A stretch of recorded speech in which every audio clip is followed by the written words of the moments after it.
Greetings and welcome to the 9th episode of Series of Cyrodiil, and as always, I'm your host, Dark Elf Guy.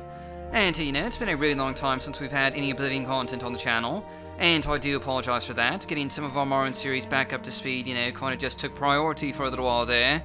But we finally finished a few new Oblivion content videos for you guys, including a new episode of Oblivion modding showcases, which you'll be seeing more of in the coming weeks.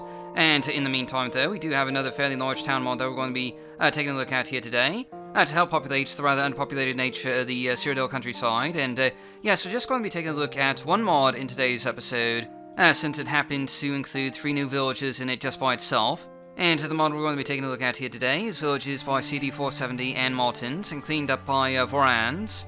And you can find a download link for it down below in the video description. So let's get started by taking a look at the first of these settlements here, the Imperial village of Fort Turjak. And now this is a fairly small walled-in settlement of only a few houses, shops, and guard towers located just south and west of Coral. Sort of near the border of the Great Forest, where the trees gradually give way to the foothills of the Colovian Highlands. And really all of these villages are fairly small, hence why the name of this mod is villages instead of towns or cities, with each village only containing about, 4 or 5 buildings. And in any event, this Imperial Fort comes with about 3 houses, a small tavern, a stables, and an Imperial prison, all set in a rather scenic and nicely detailed environment. It's really a very small village with only 2 entrances, with the rest of the village here just surrounded by old and crumbling Imperial fortifications. And naturally, the Imperial Legion has a pretty significant presence here, including a number of guards and patrols that occasionally, just leave the settlement and keep an eye on the surrounding wilderness. But of course, you'll find a few civilians here as well.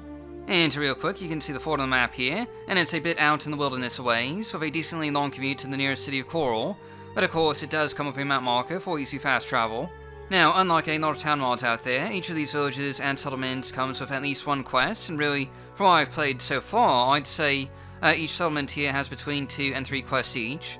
Some of them sending you off to the other towns headed by this mod, and, some involving a variety of activities, such as breaking into prisons or retrieving particular items. And either way, these villages are, far more than just scenic places to visit. After all, can you ever have too many quests to do? I think not.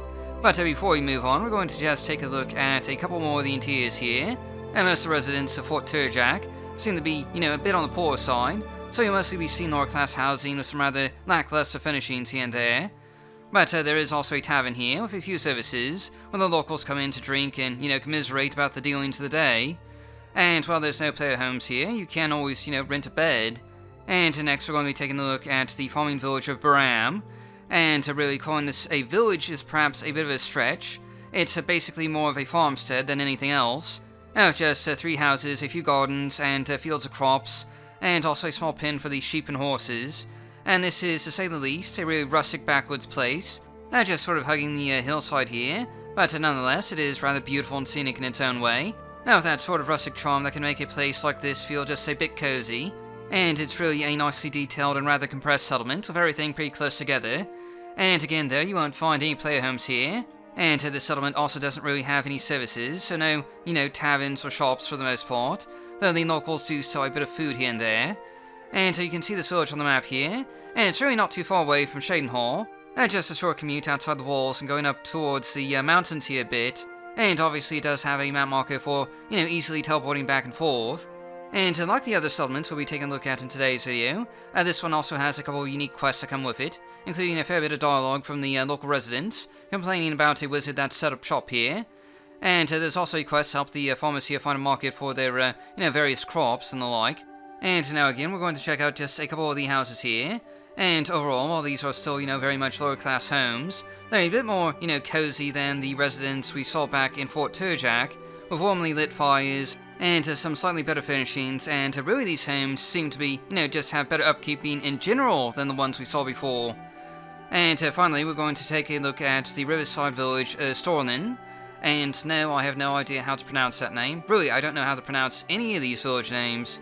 But anyway, much like the other towns in this mod, this is really a fairly small hamlet of only about 4 buildings or so, located right along the Nibbin Bay at the mouth of the Corbolo River. And fair warning, this is a somewhat conflict-heavy location. There seems to be a lot of mods built up right along this, bit of the Nibbin here, including other town mods that we've showcased in the past. But ignoring that for now, this is a rather scenic and idyllic little village by the river, with a number of boats and, shipping crates by the docks, and a rather nice looking courtyard in the centre of town, with a small vegetable patch to supplement the fish that no doubt make up the majority of the food around here. And you can see this village on the map here, and it's not too far away from the city of Breville, basically just across the river here. And it does come with a map marker, just like, all the villages in this mod. And next we're going to be taking a look at a couple of the interiors here, and you'll find one tavern, which provides most of the town services, with food and drink for sale, but otherwise, that's about it. And here you can see one of the NPC homes, and just like all these other villages, the homes here are just mostly lower class, but the ones here are, mostly clean and tidy, and generally in a well-kept condition.